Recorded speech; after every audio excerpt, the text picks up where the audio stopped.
You are listening to the Unleashed and Aligned podcast, where we strip away the noise, unleash our truth, and align with our highest self. I'm your host, Coach Felicia, a life coach, energy guide, and your biggest believer. Now let's dive into today's episode. Welcome to Unleashed and Aligned podcast. I am here with Julia Schmidt. She is a transformational life coach and certified Qigong trainer who helps women and men 50 plus find lasting joy, inner peace, and purpose through gentle Qigong, guided meditation, and intuitive life coaching. Her work blends movement, stillness, and deep insight to help people release fear, reconnect to themselves, and create lives they love. Welcome, Julia. Thank you very much. Thank you for Mhm. having me. Yeah. So I am curious. We kind of spoke a little bit of the Qigong. I don't know too much about it, but how do you like implement that in your practice? Do you do virtual workshops or live workshops, or how does that work? Well, Qigong is kind of the essence of what I do in my own life. I do it every day. I do it intensively, and I do it with others in live workshops online. I have community groups that I run online, and I do it in person. I keep on thinking, and tell me if I'm wrong, but I'm like thinking of like Tai Chi when you tell me about it, but like a meditative Tai Chi. Am I off or? Not at all. Tai Chi comes under the umbrella of Qigong. It's more the martial art direction and form, and Qigong itself was developed for healing. It was developed for that spirit. You can take it on every level. It's developed for physical healing, which goes to the emotion. So it's the level of emotional healing, and it opens up a doorway for the deepest connection to yourself, which we would say is spiritual healing. It's a really beautiful, comprehensive package.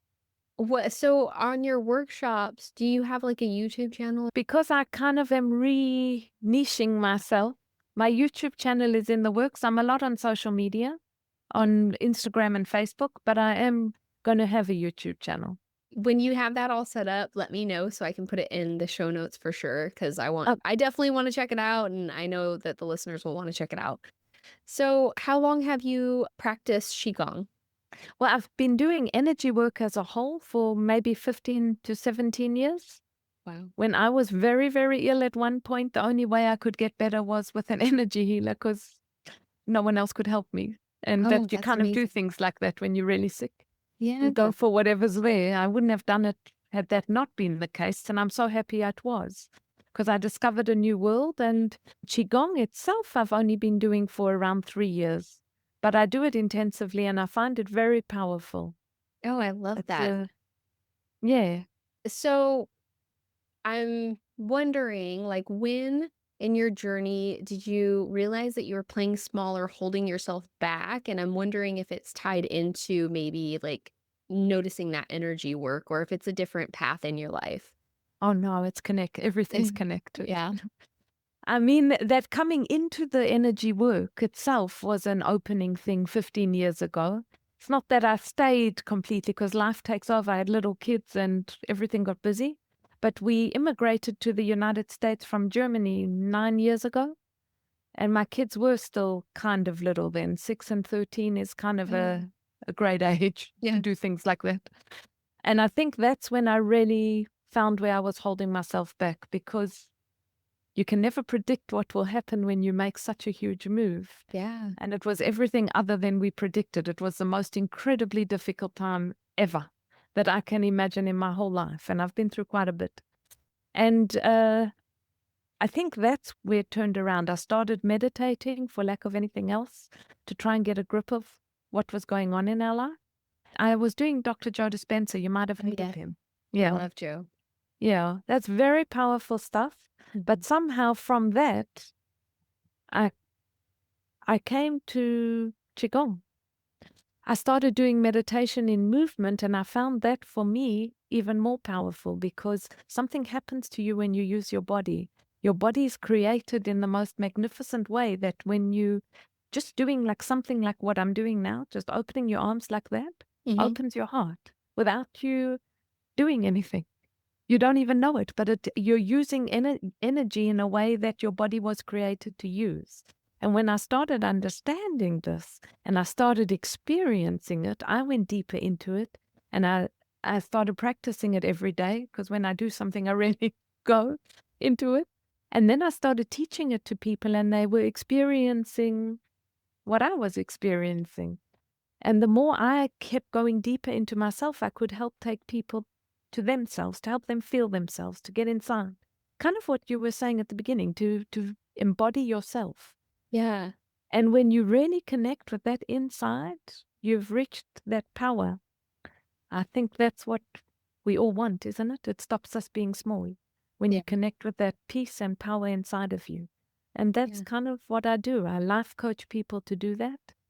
I teach Qigong as a major tool in doing that. And I've gone into Qigong healing, energy healing with just meditation. I have people who come to me just to do meditation. And I kind of can tune in now. I didn't know I could do this, but I can. I can tune into people's energy, and then I create this beautiful meditation where I go somewhere, like I love that picture in the back, this Chinese landscape. I go somewhere, wherever I feel. And I've helped people really change their energy by Oh, doing that, who that do it sounds amazing. regularly with me. And do it one time and feel beautiful, but if you do it regularly, you really get to change your energy. Oh, that sounds amazing. I Yeah. had a one yoga instructor in my whole time going to yoga that I actually felt like I was in a meditative state Mm-hmm. and I was like, "Oh my gosh, is this what yoga's What it supposed to feels be?" like. Mm.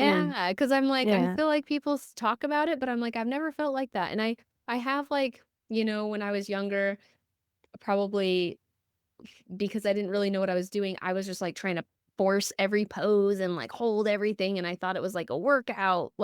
And I do feel like it can be a form of workout, but I feel like the practice is more for mind body connection and getting Yeah. into that more meditative state. And when I had that happen, I was like, oh my gosh, this is Yeah. amazing. Unfortunately, she's really far away, so I barely ever go see You her. can do it online? Not that I know of, it's a Yeah. studio, but I Yeah. mean, yeah, I should ask her if she can start doing, like, a YouTube channel, because what you're describing kind of reminds me of that, and I'm sure that Qigong's different in a way of maybe being more powerful, but, like, when you're doing that movement, I can understand what you're saying, and having that meditative balance with it, it Yeah. is incredible. It's a totally different feeling Yeah. um than I can really describe, but And the interesting thing with Qigong is you don't actually move. I think in the West, older people are more attracted to it because it's not that very active. It's very slow okay. movement. And the slower you move, you actually cultivate more energy. You can Ooh, start getting really hot and sweaty by doing nothing. yeah, Just standing in a certain pose and moving very slowly. But that movement, just like I showed you this, yeah, it just opens. And if you just go slow, you feel the energy between your hands, yeah. and it's very, very powerful. Oh my gosh. I'm so interested now. I gotta find some movements. But so I am curious too, like it was when you said that you were sick and you were looking for a healer, was this when you were in Germany or when you moved to Yeah. the States? So then you moved after. That's like the 15 years ago where I got really ill. And I got ill because of medication. So no wonder they couldn't help me. And then you moved to the US. We moved to the US once I was really vibrant and And what was you moved for like was it a job or just a change?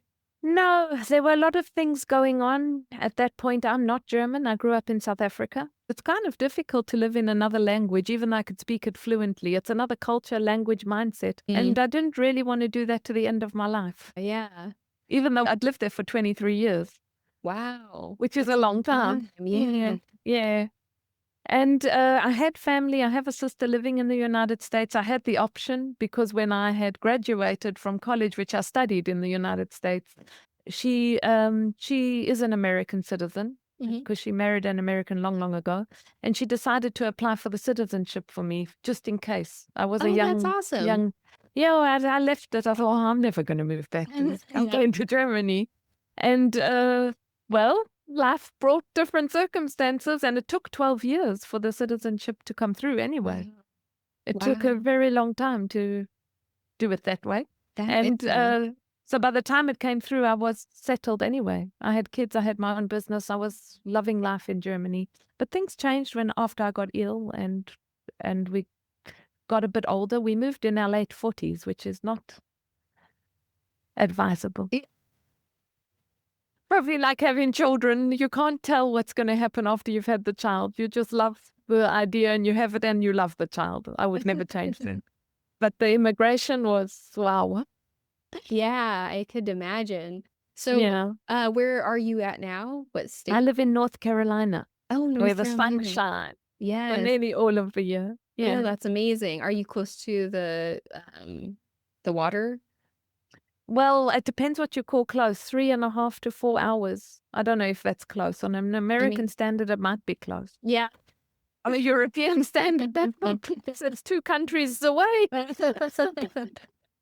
Oh my gosh, that's awesome. So, what did you have to let go of in order to become more of who you are today? Oh, this is a beautiful question. This is what I do every day, to be honest. I love Michael Singer. I don't know if you're familiar with him. He wrote The Untethered Soul, Untethered Living soul. Untethered, The Surrender Experiment. I love his teachings, and I think he made, after Joe Dispenza, he made the biggest impression on me because I see the journey more as a spiritual journey of Yeah. this letting go of yourself, basically. So when you say, what do you have to let go of? That's what I have to let go of. Well, that's what, I can give you a little example. Yeah. I did just take a day trip to the sea with my daughter. I thought I'd do a mother-daughter trip, and we went down to South Carolina, and I got a flat tire after 4 hours on the interstate. And I've never had that situation on my own without my husband, because he would take care of it. So I had to take care of it far away. And that kind of stressed me out because I couldn't get a tire. I couldn't get someone to fix it. It involved a lot of waiting. And when we finally did, and we went to the beach and just let the stress go, and we were in the water having such fun. And then she looked at somebody with boogie boards, which I hadn't taken with because we went at a last minute on the whim. And she said, "Oh, we need those." And everything in me, it's very little, but it's indicative of something bigger, just closed. I thought, oh, we need those. And I just started not feeling good. And I realized, wow, look at that. Just saying that little thing changes your whole perspective. And I made a deal with her. We don't say that again today. I don't want to say it again at all. But we're not saying I wish or I need again today. And we turned it. We both started just jumping the waves, enjoying them, and it changed my mindset. And I can see the difference when you leave that out. That's something I'm letting go of. Because you probably know it, building your own business. Building a business takes a lot of strength in your stomach when things are maybe not going the way you think. Yes. And to let go of what you wish and just to be with what is quite the practice. That's what I've learned from Michael Singer. That's what Qigong helps me do. And that's what I teach people to do, because I find you really can come into the present moment. And that's my goal, is to live in the present moment and to let go of my needs and wishes and to be happy with what is. Doesn't mean I don't work towards things working out. I do. Yeah. But I don't do it with the desperation, or I let go of the desperation. I really try to pay attention to my words more often, and I've been aware of how your words are and like your thoughts have vibrations and all of that kind of stuff. But I'm curious, when you say kind of let go of self, I always feel like the self is kind of like the ego. How do you feel like that too? Okay. Yeah, that's kind of what you want to let go of. I finally got behind it when it starts taking you down the rabbit hole.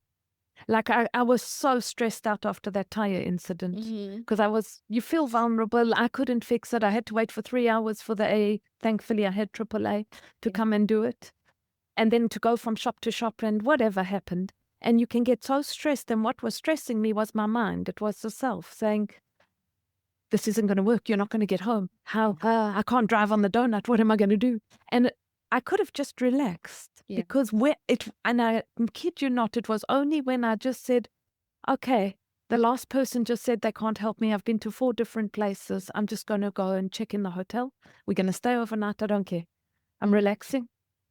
And as I let go there, I found an answer. I found somebody who could help the next day, and it was because I let go. And I've had that experience once before with unknowing about energy. When I wanted to have our second child, my first child came really easily. I could not fall pregnant with my second. And it took 7 years. And we kept trying, and I really wanted a second child. And I turned 40, and I said, I've had enough. I'm done. I could care less. We don't need to have a second child. And you can't do that. That seems hard to do intentionally. You seem to have to be pushed into a corner. And after 7 years, I was 40. I said, I'm done. Let's go away for my birthday. And we went away and I fell pregnant. Yeah. Isn't that amazing? And I think that's actually energy at work. It's when you can let go of when you hold on to something so desperately, it runs away from you. You can't get it.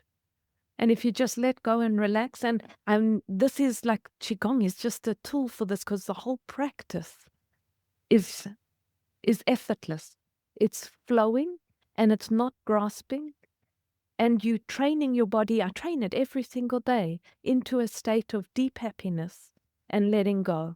And when you stay in that state, it's quite a bit easier to get back into it when you need to, because it becomes a way of life. Yeah. I was just talking to somebody about practices, and she's like, you practice every day these tools so that when you actually need them, your body knows, your mind knows, like it's easy to get back into. But when you Yeah, don't practice it and then you try to get into that state, it's harder. absolutely. Yeah. Because it's unknown, and this becomes familiar. You become familiar what it feels like to have an open heart. And I suspect many, many people have no idea what it feels like, because they're so used to their heart being closed that they have no idea what it feels like to have it opened. Yeah. And that's why I've learned that at Dr. Joe, because that's a big part of his teaching. Is this open? I mean, it's in everything now when you read it, the open heart. But I met many, many people who said they've never, ever experienced that heart opening until they came there. So what advice would you give to someone trying to find that connection with themselves? I think it's different depending on your age, although my son is 22 and he has gone through the most incredible journey. When I look at him, I just think, wow, because this is someone who can bring something into their life like this and who can make it leave their life like this. He's a very strong focus. So I can see him really struggling with the energy and with the journey that I think we all do to a degree, is that getting to ourselves. Yeah. And I'm seeing what he's doing at his age and his generation, what I'm doing at my age, and what I would see is this common denominator. If you can get to that inner stillness. I see when my son lets go, I've seen it in his whole trajectory. He had a very difficult journey coming to America from 13 till now he's 22, but he's brilliant at what he does now. And when he lets go, everything falls in his lap without him thinking. And I see it with myself, but it only happens when you can get to that place of inner stillness. So I would encourage whoever it is to find a practice that helps them get to inner stillness. Because to quiet your mind and to really not listen to it taking you down the rabbit holes that cause fear in any shape or form is quite a journey. I believe that's a journey why we're here, because I don't think there's one person who doesn't have some sort of fear blocking them. And the more you can let go of it, you discover more of who you really are. So that's what I would say. To me, Qigong is an optimal practice. And that's why I was life coaching before I did Qigong. But I saw I can help people so much more with this tool, because it takes me somewhere. I can help them go somewhere and open. My son wouldn't do Qigong. It's too slow for a 22-year-old. But he's finding his practice of meditation. I would definitely encourage anyone who's looking to connect with themselves to see if they can start looking for that place of inner stillness within themselves. I talk about counterintuitiveness all the time. The more that I would rush and do, it's like I didn't want to find that stillness and find that I Yeah, wanted to go to the next thing.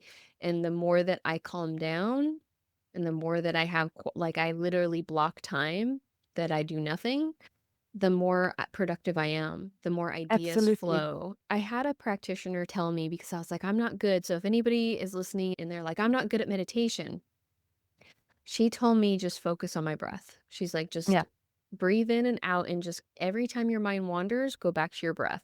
Whether it's if you're counting how many breaths in or out, or if you're just paying attention to trying to feel it through your body going in and out. And I feel like that helped me really deepen like a meditative practice because before I was just standing there like, okay, how do I quiet my mind? that's correct. And I Yeah, mean, there is meditations out there that you can listen to, but for me, just to be still within myself and not listen to anything, that's what I was trying to kind of get to. And I felt like that was for, I think that that's the easiest way for me to describe like getting into an easy meditation is just like taking, and it doesn't have to be a lot of time. You can start with 1 to 5 minutes, you know? yeah. Actually, that's one of the aspects of qigong is the breath.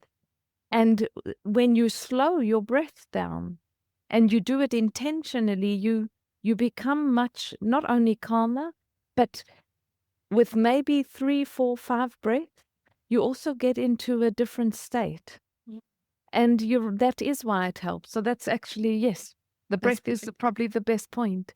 You could also just sit outside. I think very few of us ever, because we're running from thing to thing the whole time.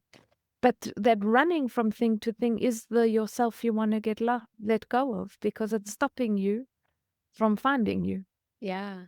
Yeah. And it's funny, I was listening to a Buddhist talk on, I teach a lot of elderly people, so I was listening to him on elderly seniors, and he was saying, and I love this, that that phase of life is the one that actually has the most potential and the biggest gift.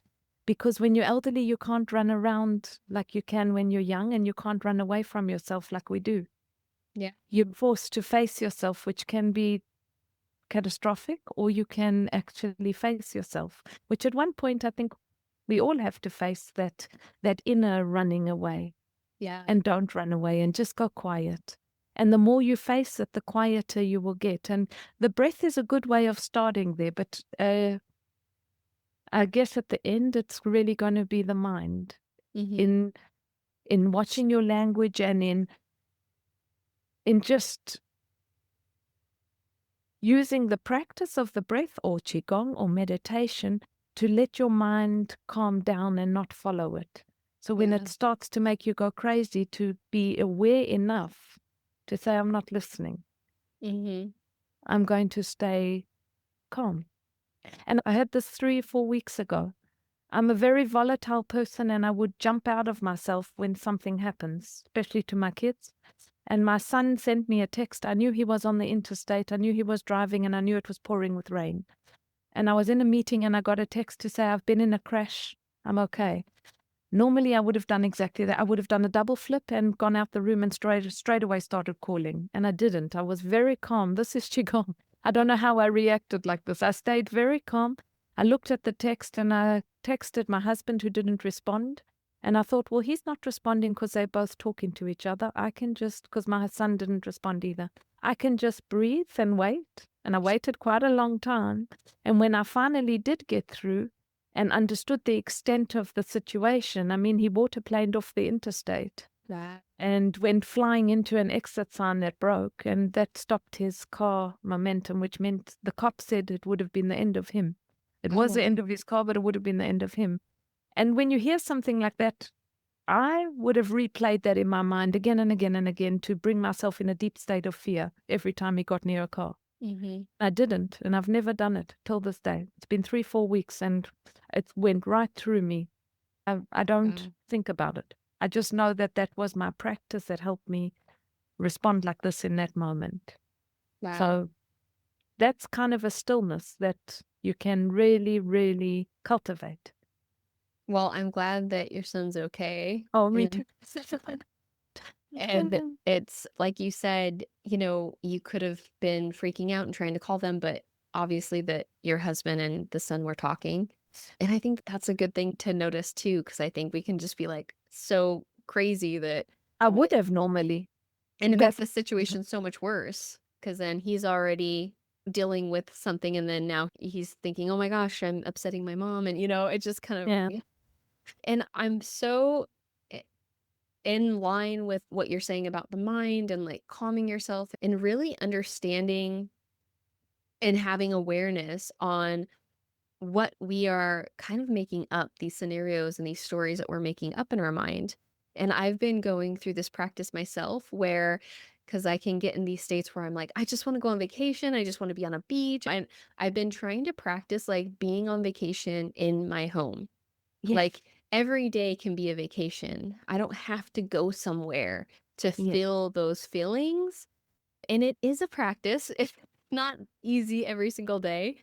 But I think that when we can have that same excitement and that same energy that we bring to these joyful experiences, when you think of vacation, you get so excited. When you're there, you're just like, oh, I don't want it to end. And you're just in that moment and you have all that like joy and happiness inside of you.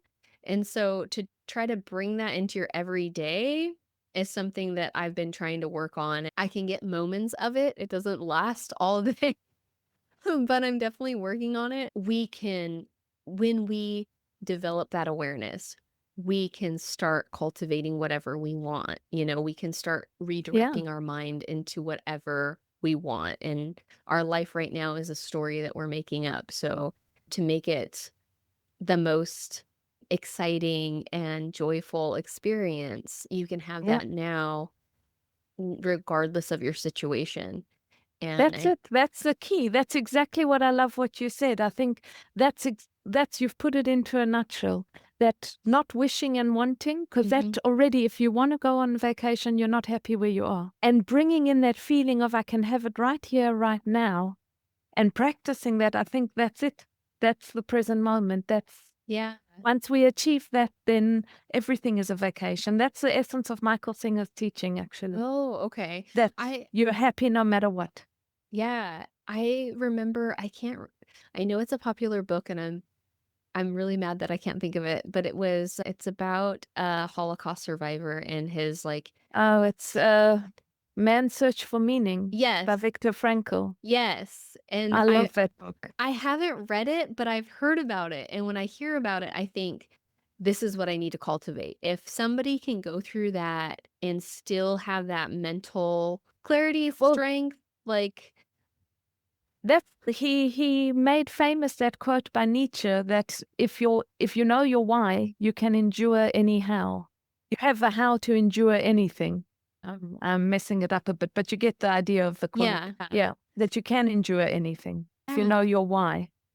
So I always think back to that when I think of people are probably, well, I can't be happy in the situation that I'm in right now. But if somebody can cultivate that in circumstances that are, you know, I'm sure that a lot of people are living in really crazy circumstances and have a lot of things going on, but you can always cultivate that. And it's all about your Absolutely. perspective and the story that you're creating, and that really having consciousness of your mind and directing it into what you want. And it's that whole, you know, we see it's like what Tony Robbins says, like, look around the room and find green. And then he's like, now look for red. And it's Yeah. whatever we're focusing on is what we're going to see so much of. It's like Yeah. when we buy that car and now all of a sudden everybody has the same car. So like looking around and finding all of those joys and that happiness that you can have wherever you're at. I think it is a hard practice, but I think stopping and like having like I literally have an alarm on my phone that goes off that will say like, what are you grateful for right now? Make sure that I have one for my wins because I used to be somebody that had to have these big wins in order to celebrate. And now I'm like, no, the smallest things can be celebrated. We want to Yeah. celebrate everything because then we get into that mindset to see all of the things that we can celebrate. And it just it has that ripple effect. You're really lucky to be at that stage at where you are now in your life because you're still very young. Thank you. And from my experience with my own life and with many other women I've met at around your age, that's usually when things fall apart. Mm. So you're very lucky to have this depth at this age. Well, thank you, because I always feel like I'm late to the game. I'm like, Oh, "Oh, no, I'm you're very early. oh, good." I don't That know if we're ever late to the game, to be yeah, honest. From that's what I've true. understood, I think we're never late. Yeah. That's true because I actually am inspired by women that are like, I'm creating my own business and I'm leaving my career and I'm in my 70s. And I think that that's amazing. If And you think about it, if the whole purpose would be to find yourself, and that's when you feel completely at peace and happy, which is what I suppose everyone wants, just to feel completely they've arrived, yeah. they're happy. If it happens in the last moment, in your last breath, it happened. You're Yeah. never late. And if it doesn't happen, you probably have another time where it Yep. happened. Yeah. Yeah. And I believe in reincarnation and I try to think of, if we're all one, because sometimes I get FOMO, I'm not going to lie. And Yeah. so when I think of like we're all one, I think, well, I've already had that experience. So when I Yeah. see somebody excited about creating something or climbing a mountain or doing whatever, I'm just like, oh yeah, I feel that. I am part of that? Yeah. And so I always try to feel like I'm not really missing out because I'm part of that energy connection to I everybody. love that. That's beautiful. I love the way you look at life. That's beautiful. So when you feel stuck or disconnected now, I think there's a misconception about when we get, you know, when we have more consciousness and we get more enlightened, I think people think that we don't have moments of doubt or moments of being stuck or moments where our energy isn't aligned. And I think everybody gets that. Yeah. And so what do you do to It's funny. I just have to add this because this fits right here. yeah. That's the one thing Michael Singer said that I can really relate to.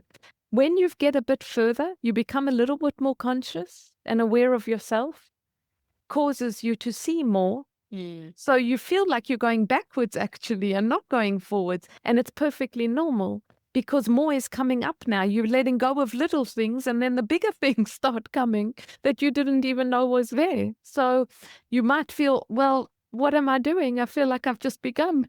mhm, So if I get stuck, which does happen because I'm human in this experience, and I literally practice Qigong. I'll stop and I will meditate and practice Qigong. And that brings me back into my center, because that's the essence. If you can come back in your center and calm down, that's when everything opens again and you can see a bit more clearly. You can trust because you can zoom out. So for me, I would let go of the fear because the fear is what it would be is my thing. Constricts a bit like, why isn't this working? What am I going to do? Blah, blah, blah, blah. And I let go of it and I get a bit bigger than myself because I can feel my energy and it's a lot more than my body. And then I just know I can cultivate trust and I can breathe, like what you were saying, how you got calm. mhm. And then you're looking through different eyes already. And that's how I become unstuck in that moment. That's beautiful. Yeah. I love what you said, the Michael Singer, I don't know if it was quoted or from the book, but No, I listened a lot to his podcasts oh, okay, as okay. well. He's got a great podcast. Oh, I need to look that up because I never heard that before, but I have felt that Yes, where that's I'm why. like, do I know what I'm doing? Like what is going Yeah. Yeah. so that is completely relatable. And I'm glad that you said that. That helped me. So I hate to be like done talking to you because this has been amazing. But my Uh, last question, which is, what does unleashed and aligned mean to you? I'm 55 now. And I think at this age, that's what it means, what I've been saying. This unleash is to let go. Because if I let go, I can really align. And if I can align, I can connect with any possibility out there. The world, the sky's not even the limit. There is no limit then. And I think that's what it is, to let go of my wants. I don't know why I'm talking about Michael Singer so much, but he wrote this book, The Surrender Experiment. It's really worth reading Okay. because it's this